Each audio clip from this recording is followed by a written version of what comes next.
kind of a people do they think we are? Is it possible they do not realize that we shall never cease to persevere against them until they have been taught a lesson which they and the world... Biography of Winston Churchill.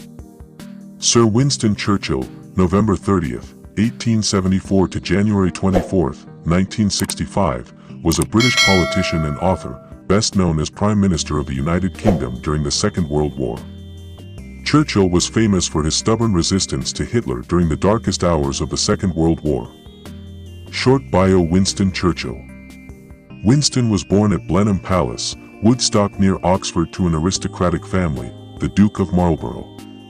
He was brought up by servants and friends of the family.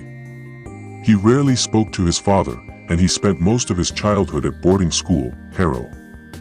Churchill wasn't the best student, having a rebellious nature, and was reportedly slow to learn, but Churchill excelled at sports and joined the Officer Cadet Corps, which he enjoyed. On leaving school, he went to Sandhurst to train as an officer. After gaining his commission, Churchill sought to gain as much active military experience as possible. He used his mother's connections to get postings to areas of conflict. The young Churchill received postings to Cuba and Northwest India.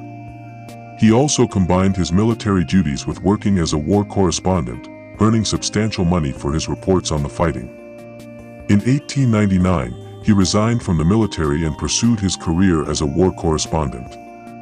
He was in South Africa for the Boer War, and he became a minor celebrity for his role in taking part in a scouting patrol, getting captured and later escaping. He might have gained the Victoria Cross for his efforts, though officially he was a civilian at the time. After this experience, he gained a temporary commission in the South Africa Light Horses and later commented he had a good war while continuing his work as a war correspondent. MP.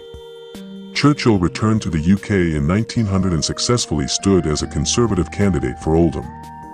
After becoming an MP, Churchill began a lucrative speaking tour, where he could command a high price for his speeches. In 1904, he made a dramatic shift, leaving the Conservative Party and joining the Liberal Party.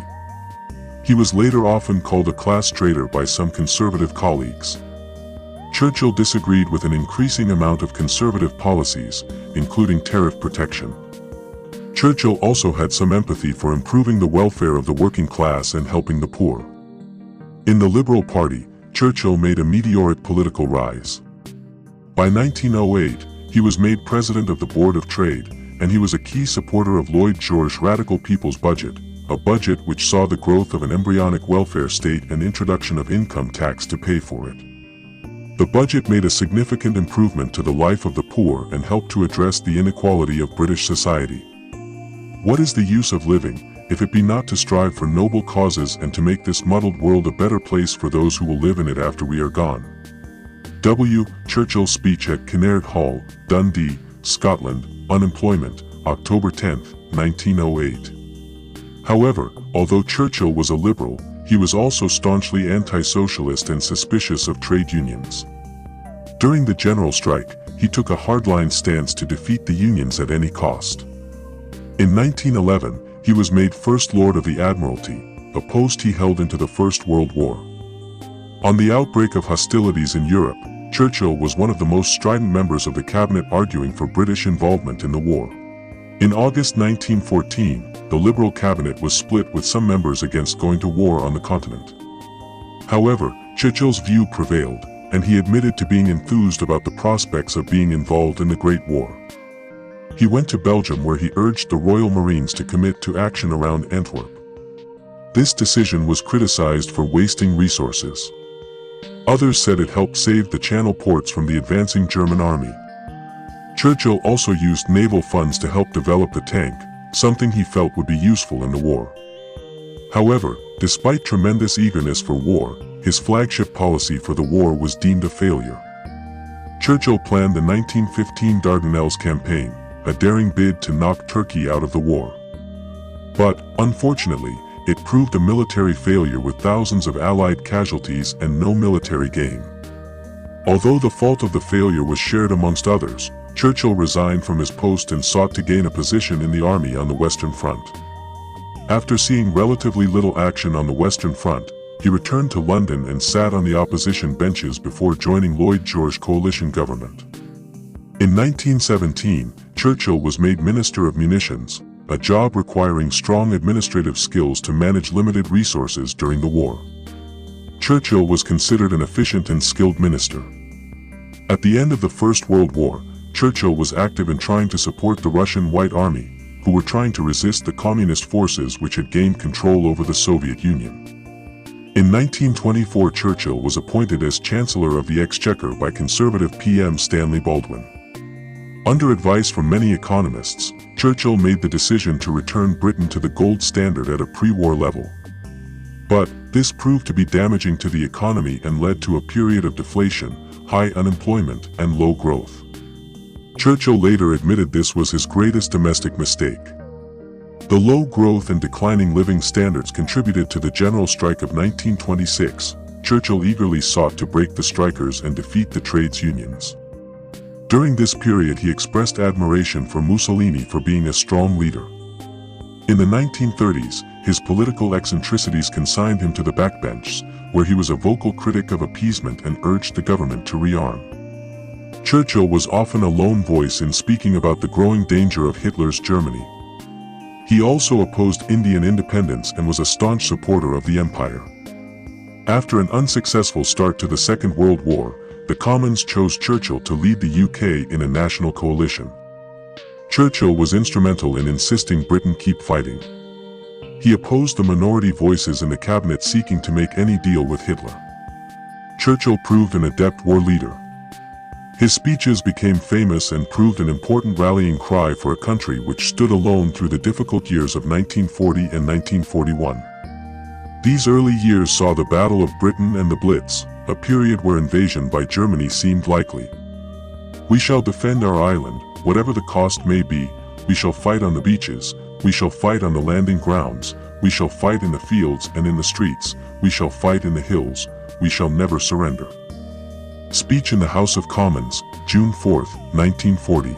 Let us therefore brace ourselves to our duties, and so bear ourselves that, if the British Empire and its Commonwealth last for 1,000 years, men will still say, this was their finest hour. Speech in the House of Commons, June 18, 1940. After the U.S. entry into the war in 1942, the immediate crisis was over, and the tide of war began to turn. After the Battle of El Alamein, Churchill was able to tell the House of Commons, "Now this is not the end. It is not even the beginning of the end. But it is, perhaps, the end of the beginning." From 1943 onwards, Churchill spent more time managing the uneasy Allied coalition of Soviet Union, US and the UK. Churchill was involved in many aspects of the war, taking an interest in all areas, especially the build-up to the D-Day landings in Normandy. Churchill also participated in conferences with Stalin and Roosevelt which helped shape the war and post-war settlement. With American money, Churchill played a role in avoiding the mistakes of the First World War as the Allies sought to avoid a harsh settlement and rebuild occupied Europe. In war, resolution.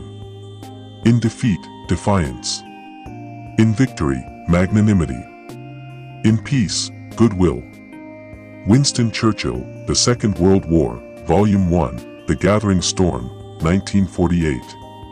It was Churchill who helped popularize the phrase Iron Curtain after he saw the growing gulf between the communist East and Western Europe. A shadow has fallen upon the scene so lately lighted by the Allied victory. From Stettin in the Baltic to Trieste in the Adriatic, an Iron Curtain has descended across the continent. Speech at Fulton, Missouri on March 5, 1946. After winning the Second World War, Churchill was shocked to lose the 1945 general election to a resurgent Labour Party. He was leader of the opposition from 1945 to 51. But, under the Conservatives, he returned to power in the 1950 election, accepting much of the post-war consensus and the end of the British Empire. Churchill served as PM from 1951 to 55 before retiring from politics. In his last speech in the Commons in March 1, 1955, he ended with the words, "The day may dawn when fair play, love for one's fellow men, respect for justice and freedom, will enable tormented generations to march forth triumphant from the hideous epoch in which we have to dwell." Meanwhile, never flinch, never weary, never despair. Churchill was awarded the Nobel Prize in Literature in 1953 for his mastery of historical and biographical description as well as for brilliant oratory in defending exalted human values. Towards the end of his life, Churchill became an accomplished artist, though he found the years of retirement difficult and suffered periods of depression. Churchill died in his home at age 90, on the morning of Sunday, January 24, 1965.